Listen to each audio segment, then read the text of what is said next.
Today we're being joined by the Eastern Rangers captain and potential Aflw Draftee, Ava Campbell. Ava, thanks for coming on. Thank you so much for having me, Cooper. No worries. So tell us a bit about yourself. What got you into footy and what type of footy player you are? Yeah, so I've been playing footy now for the past, this will be my 6th year. I played junior at the age of, I think it was 10 or 11 at Mooroolbark Footy Club. Played there for most of my juniors. Yep. I came out of like a kind of a basketball background that I kind of just fell out of love with the sport, I guess, and then transitioned when the AFLW came into professional competition in 2017. So really enjoyed that and obviously got into some higher competitions in the Eastern Football League and then obviously into the Eastern Rangers. As for the type of player that I am, I'm a defender. I normally play centre half back or like kind of key back. That's my role. And then I also like to think that I'm also like a leadership person in terms of my footy player abilities as well.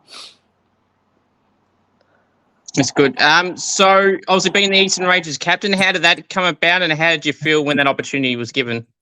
Yeah, that was really, it was, as I've said in previously, it was just a real honour and a privilege to be recognised by some of the hard work that I put in over the behind the scenes and over the last couple of years. So I obviously started there when I was about 15. So it was my 3rd season there last year. And I was fortunate enough in my 2nd year to be nominated to be in the leadership group there. And then just from that position, it kind of grew a real love and desire to lead the team the following year. And fortunately, Ash named me captain for the season. And yeah, for what it was very, very much enjoyable and something that I felt was really good for me as not just a player, but as a person as well. That's good. So obviously being a defender, what would you say is some of your biggest strengths as a footballer? Yeah, I would say that my fundamentals are pretty good, obviously, because I used to play with my brother and my dad in the backyard since we were really young. So I like to think that I learned some of those fundamentals at a young age. So the likes of my kicking and my marking are definitely up there as some of my strengths. And then my footy IQ as well. I'm not a really conservative defender. I like to play off my opponent a little bit so that I can read the ball and get to those contests and use strengths such as my marking to intercept in the play. So yeah, I think that's where my strengths would normally lie. So would you say you got a booming kick as well? Yeah, I would say that I've got a pretty good kick on me. I'm right-footed, so pretty standard as playing field goes, but it is accurate some of the time, so that helps out definitely. Yeah. So even some of the best to this day still, they can't be perfect every single time of the day. So that's all good. So, so obviously with the draft coming up, how are you feeling heading into that period? Yeah, it's so nerve-wracking. It's just been a huge year, especially completing Year 12 VCE. So, like, for example, our ATARs come out on Monday, and then Monday week is the draft. So it's a huge week, and it's just so much anxiety and anticipation being like, oh, what's to come? Like, I don't know what my year looks like next year. So, yeah, it's very anxious, but I'd like to think I put in a solid amount of work to hopefully see the outcome on the 18th of December. But yeah, you just never know what clubs are looking for.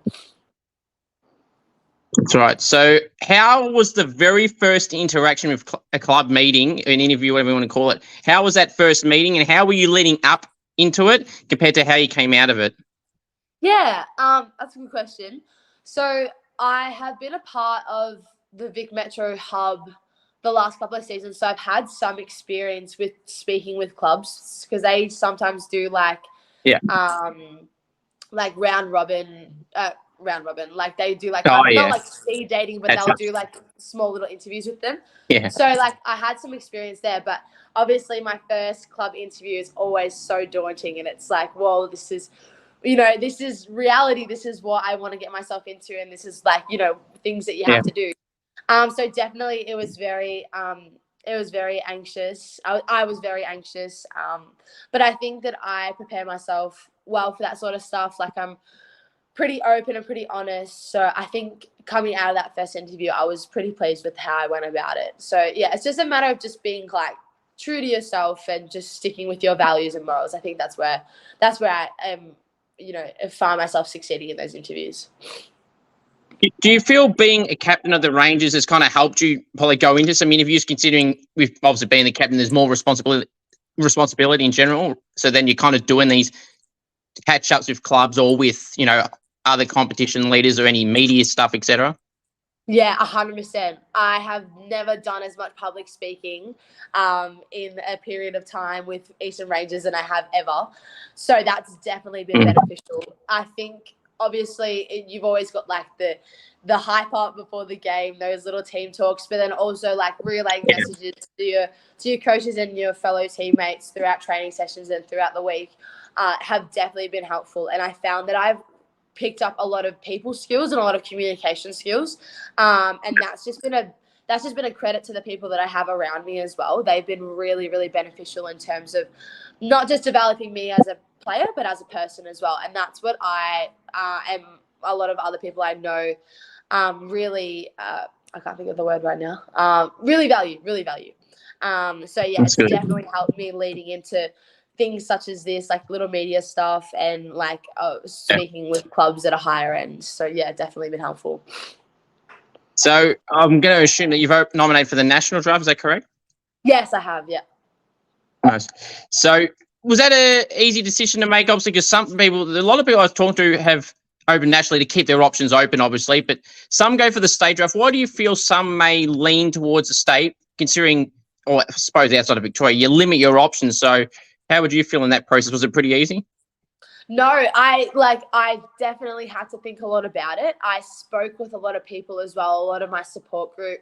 My managers were really pushing for me to nominate national, just because they think that the draft is not going to be as many picks as previous years. So obviously I don't want to limit my options in that sense. I think for a lot of people, it's the straight out of 18, straight out of living at home, doing VCE and doing competitive football is really difficult. And I know a lot of people's support bases are really strong in their own homes. So I think that's why people would tend to nominate state-based. I know a few of my friends have, and that's completely understandable.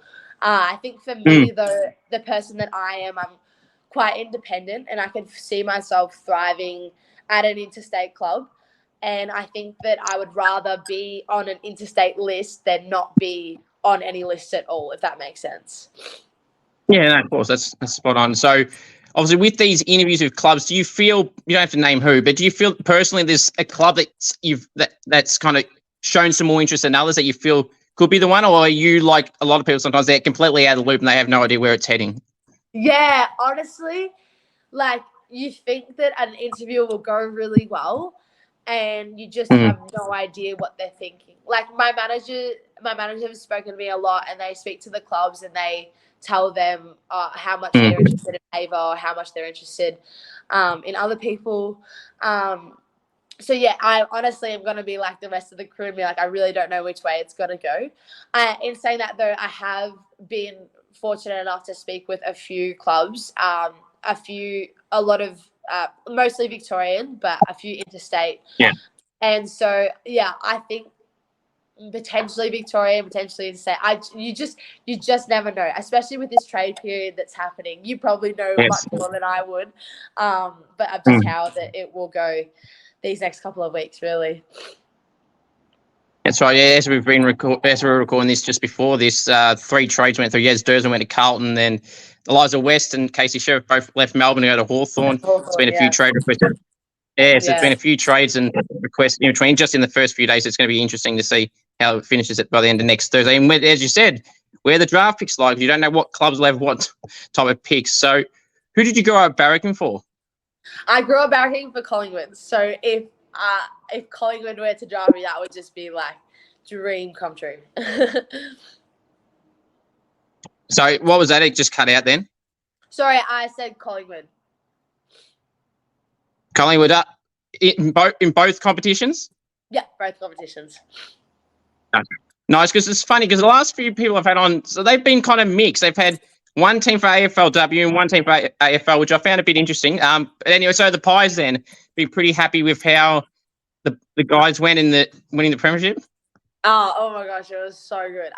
We unfortunately didn't get tickets to the actual grand final, but it was amazing, especially because of last year and how intense last year was with all of those really close games.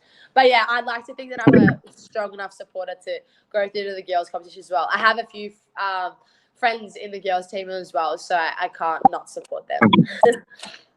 Nice. Well, this probably leads to this next question. Have you given any advice from any current AFLW players or players that have been in that system before and they've kind of taken you under their wing, or suppose given you any advice throughout the year or how to handle this draft period? Yeah. So obviously, like a lot of my Vic Metro teammates from 2022 are players in the AFLW now, like the likes of Jazz Fleming. When we played at Box Hill for the VFLW this year, she was really good. She always came and spoke with us girls. There was about 5 of us. I think more so Michaela Can from Collingwood.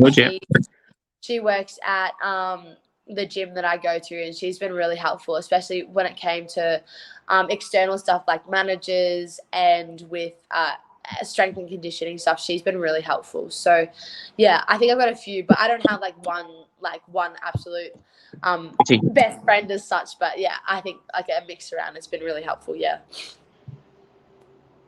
That's good. How would you feel personally your season's gone so far at the Rangers and playing for Vic Metro and how was it getting told to play for Vic Metro as well? How was that feeling when you were told that? Yeah, it was very very honouring. I think it's always a privilege to represent your state in anything. So to do it for something that I love in footy, which is a really, really cool experience, especially with the girls that I was playing with. They were just really elite and professional the way that they went about it. And no, not credit to Easton, but I think it's like that just step above that I really thrive in those situations where you're wanting to challenge yourself and challenge people around you. So that was a really honourable thing to get a call up to. The season itself, obviously, it was really long and it was a hard battle. It was like they called it a marathon. It wasn't a sprint. I think I'd like to say that I stayed pretty consistent.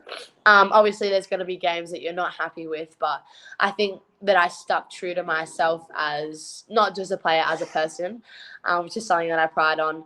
And I think, yeah, for the effort that I put in, I'm pretty happy with how it went. That's good. Is there any AFL or AFLW play comparison you would best describe as what type of defender you are to an AFL or AFLW player? Yeah, I'd like to think that I'm a bit like Ruby Slasher, obviously not as good as her, but kind of the way that she's very attacking on the ball. Like she's not just your solid defender like a Stacey Livingston or I can't think of the other girls in the back line at the moment. Obviously a Collingwood supporter here. But yeah, I think the way that she runs and attacks the ball and sets up plays, not just D50 but inside 50 as well. So, yeah, I think I would kind of model myself off her a little bit. But have you had the opportunity to ever meet personally? Oh, you mentioned Michaela Kane, so technically you have. But have you met any of the Collingwood boys or women's players? Any cool interaction? Any what, sorry? Any cool interaction? Any interesting fan interactions with them? No, or not friends really. Not really. I really do wish. Or I haven't actually had any like real life, but Ash Close, our coach at Rangers this year, he got Jamie Elliott to send through a video to me when I got named Eastern Rangers captain, which was so cool. Pardon? That counts. Yeah, that counts. That was really cool. And then the girls got him to send me through one for my 18th birthday as well, which was awesome. Nice. If I could meet anyone, it would be definitely Jamie. He's been my favourite for ages. But no, I haven't had any really like cool in real life experiences. No. That's fair enough. Is there any? So Danielle Pontic at the start of the year for Adelaide Crows in the AFLW, she kicked a massive goal from the centre square. Yes, she did have a bit of luck, but do you feel that you would be able to replicate that moment, or someone that thinks they can in your team that thinks they can that really can't, or that can? I'm not not sure. That was an incredible goal. I can't say that I've kicked one like that before. And I haven't kicked a goal in a very long time, been stuck in the back line. But, you know, sometimes things just happen. And I think I'd like to think that I do have a bit of X factor about me, like a Danielle Ponte kick like that. But yeah, I just would hope that it would excel at the next level. But yeah, you don't know how it goes on the day. That is funny. Spares. Got any particular favourite teammates that are in the Metro team or the Rangers? I love my girls. I love my Rangers girls. Obviously, played with them for like the last 3 or 4 years. So my heart goes out to them. Yeah. I think it was really amazing to see how Hayley McLaughlin and Laura Stone excelled this year. I think they're, as well as Jess Bookish in the Hawthorn pre-signings, they were more than deserving candidates for those roles. But to see, I think, really Hayley improve and really excel in her game this year, which was such a credit to her and the hard work that she's done. So she's definitely a favourite of mine. But they're all my favourites. I love all my girls. But I was very proud of her this season, definitely. That's good. Any coaches' pets? Coaches' pets? I don't know. Fair enough. That's a good question. I think I would be the coach's pet. I think I sucked up to Ash this year, definitely. You're saying that's why you got captain? Maybe. I mean, I remember the first training session, I went up to him, shook his hand, and introduced myself. So maybe that's where it all started. Yeah, I reckon people would say me, if anything. Fair enough. Any outside of footy interests that you have? Oh my gosh, it just seems it's footy is everything. No, I very much am a social person, very extroverted, so I do like hanging out with my friends quite a lot. Will always take my dog for walks. And absolutely love summer holidays and going to the beach. So that's what we're trying to do as much as possible at the moment. But yeah, nothing too crazy. Any favourite TV shows, movies, or anything like that? My favourite movie is Ferris Bueller's Day Off. That's been my favourite for a while. TV shows, I love Gossip Girl. I don't know. I'm very basic like that. That's fair. Someone previously mentioned Gossip Girls and wanted that answer for themselves as well. So seems to be a bit of a trend there. What do you love that? Yeah, I can't remember who exactly, but it was in the most recent few that I've had on, and they mentioned Gossip Girls as well. What do you feel is the best individual game you've played in that has got you noticed by the clubs? Any in particular? I think from this previous season, I think the performance that I felt most strongly about was the Talent League Grand Final where we lost to Oakley. I think that was a day where I just as the captain just tried all day, and obviously we fell short in the end, but I just did not want to see that siren blow, and we were so close, which made it so bittersweet. But I think that game I really worked. I don't want to swear here, but worked my ass off all day. So yeah, I think that was a game that kind of showed it to coaches, showed it to clubs that I was really willing to work hard in those high pressure situations. That's fair. Who would you say has been the toughest opponent you've had to match up on in any of the competition you've been in, whether it's representing Metro or for the Rangers? This is a no-brainer. I lined up against Lauren Young the first minute of the South Australia and Vic Metro game, and I think she kicked a goal in 30 seconds. And I was like, this is insane. She was just a freak. She had these hands, this coordination, and this goal sense that I've never seen on another player before. And I think I handballed her off to Goffey, and then Goffey played on her. She played a really good shutdown role, but yeah, she was just a freak. Yeah, Lauren, it's funny. A lot of the players that I've had on asking this same question, a lot of them have said Lauren Young. It seems that a lot of people have had the tough task of having a match on who would have been the clear number one pick this year had she been in that field and not been a pre-draft signing for the Power. So she's obviously been very dominant. Who would you say outside of Lauren is someone that you've had to match up on that you feel that, or just face against, or even play alongside in the Metros team that kind of is flying under the radar, doesn't get appreciated too much, and doesn't get talked up as much as they should? In Big Metro or who I've played against? Either or, yeah. Oh, that's a really good question. I think I'm trying to think of the forward. Who's someone that even you thought was decent, but or someone that was fine, and then they just got your expectations were lower at first, and then you just were so surprised at how good they really are. Like you might have heard about how good they were, and then until you first them or played with them, Jesus, they're actually bloody insanely good or tough to match up on. I'm gonna go with Lila Keck here. I played against her there was the All Stars versus Academy match, and obviously I had heard the hype. She was like this small little pocket rocket, and then I played on her and I just couldn't keep up. She was a freak, and she was snapping things from left, right, and center. She was really, really impressive. I think she's not so much under the radar, but I don't think she gets enough credit. Especially I know her kind of a little bit just as a person as well, and I think she's really underrated as a leader as well. I think there's a lot of leadership potential there that she will excel with at the next level. I think that's who I would go with, definitely. One to keep an eye out in the next few weeks then as well. Who would you say is the best player in the AFLW competition? Obviously, in general, not necessarily this year, but in general, because obviously there's so many top names. And even for this year alone, obviously Mon Conti did end up winning by 7 votes. But in my votes that I did, I had 5 players within 3 votes, which just shows how even the competition is from players.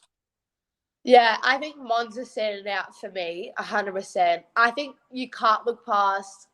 I don't think you can look past Bonnie Too Good. I'd never see her hands are unbelievable. I'd even say Bree Davies up there. I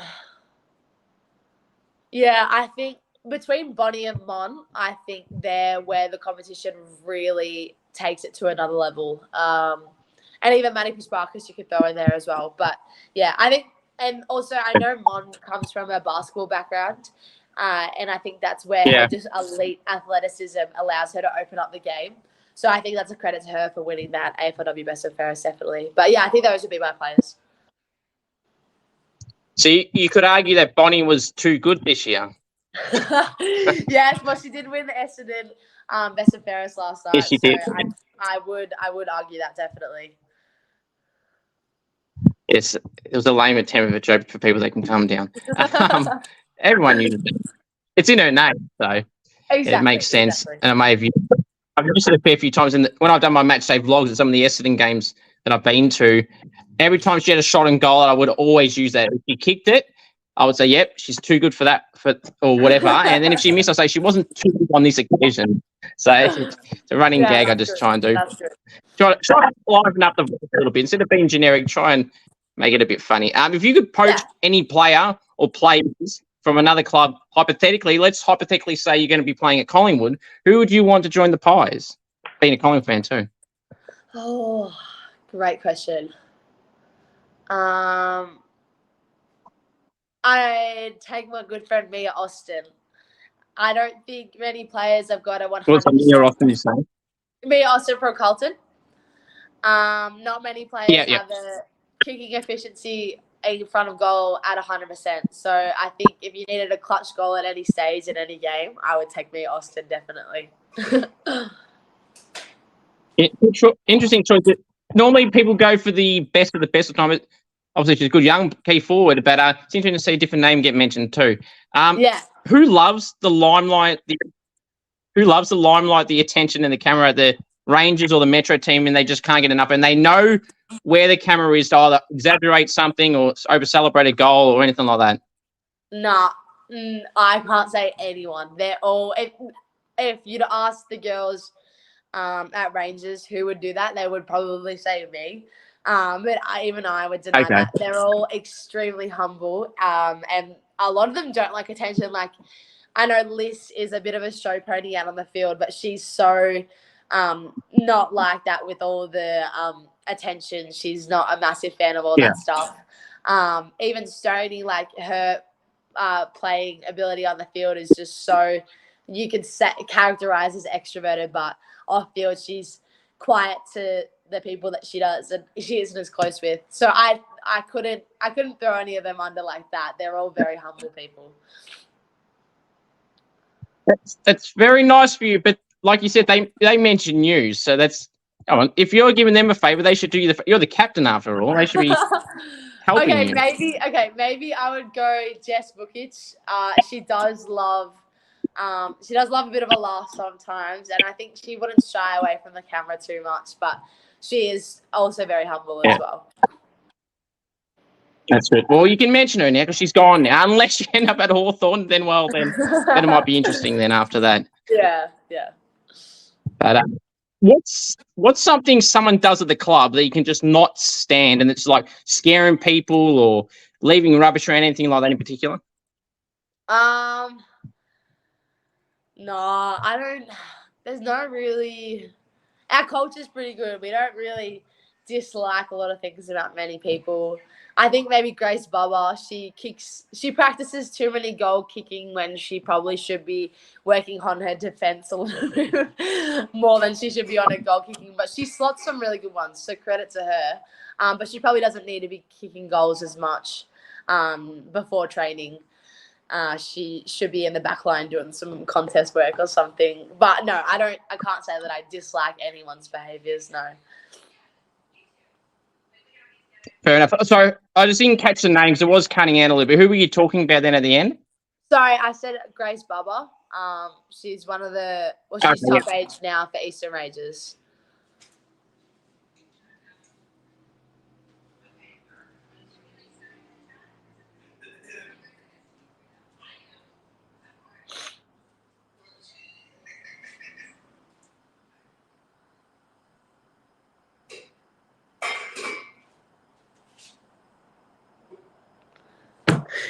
It's loading. Sorry, Ava, that dropped out. This is what happened with my last one. I don't know what's going on with the internet these days. No, you're absolutely fine. We're talking off camera about it happening, and it happened. No, you're absolutely so that's fine. annoying. But that's right. That's right. We'll move along. So you're saying about Grace. So what were you saying about Grace? Sorry, until it dropped out on me. No, you're right. I was just saying that she probably does a bit too much goal kicking for a defender during training. She should probably do a bit more defense stuff. But she's a gun. She just made the AFLW Academy for 2024, which is a credit to her. Nice. But yeah, she probably does a bit too much goal kicking, but that's okay. So everyone loves a goal. Even a defender would love goals. Now, this actually is funny you bring that up because that was my next question. Would you rather mark or goal of the year? Oh, I'm gonna be a bit controversial here. I'm gonna say mark of the year. I think I've always loved. My brother and I have always loved looking at marks of the century when we were younger. So I think that's probably more up on the priorities than goal of the year, because obviously being a defender, probably not as appropriate. So I'd say mark of the year. Taking a good spec would be pretty cool. Fair enough. And plus, with the mark of the year, you can get yourself, if you're lucky enough to get it filmed or captured by a camera person, you get a camera shot. It can be your profile pic or send it around or whatever. Whereas goal, it's fantastic, and I personally would choose that myself. But it's like a video, so it's like you can't really use it for a profile picture for that. But anyway, now you mentioned, but maybe secretly, I don't know for sure. Maybe you can. No, maybe you know this, but maybe Grace would rather goalie because maybe that's why she's practicing being a defender, kicking some goals, so she can eventually pop down forward line and kick a goal then. Maybe, and get one of those goalie contention.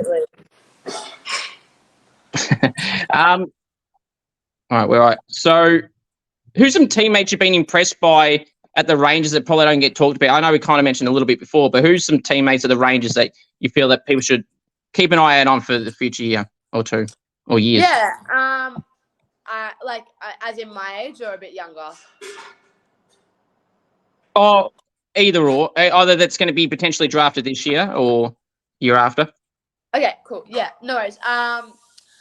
I think Georgia Stubbs she's a bit of an underrated player. She made the Vic Metro team this year. Yep. She works really, really hard. Her athleticism is crazy. And I think that she's got so much potential to get drafted. And I'm pretty sure she's spoken with a few clubs, so absolutely deserving in that space. I think Molly Patterson for 2024 is definitely a really hardworking, very professional the way that she goes about it, and she's got elite fundamentals, like such an unreal kick that well and truly deserves to be scouted and picked up by AFLW clubs, definitely.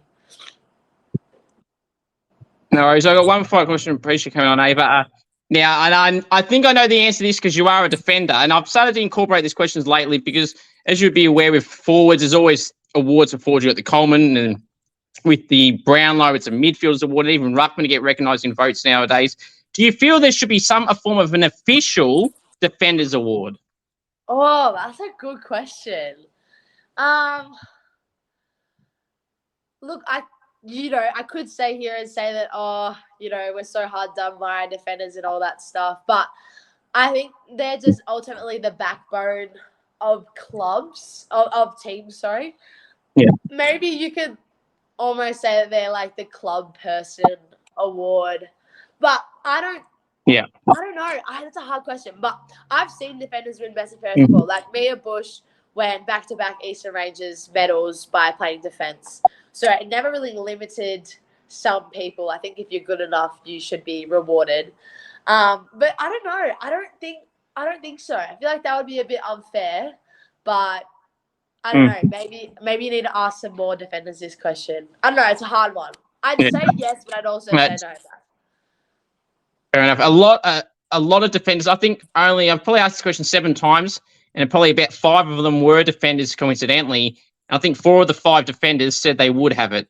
So the one that had it said they'd probably similar answer to you, but the other 4 were pretty adamant that there should be some form of defenders award. But okay, yeah, Ava, I really appreciate you coming on. Go on. Sorry, go on. I'll say maybe I should stick with the crowd and say that there should be a defenders award. Yeah, so we'll change the answer. Good work. Ava, I really appreciate you coming on. All the best for the draft in a few weeks' time, and hopefully dreams get realised, and wherever you end up, long successful career there. Appreciate you coming on. Thank you so much for having me, Cooper. I really appreciate it. No, thank you.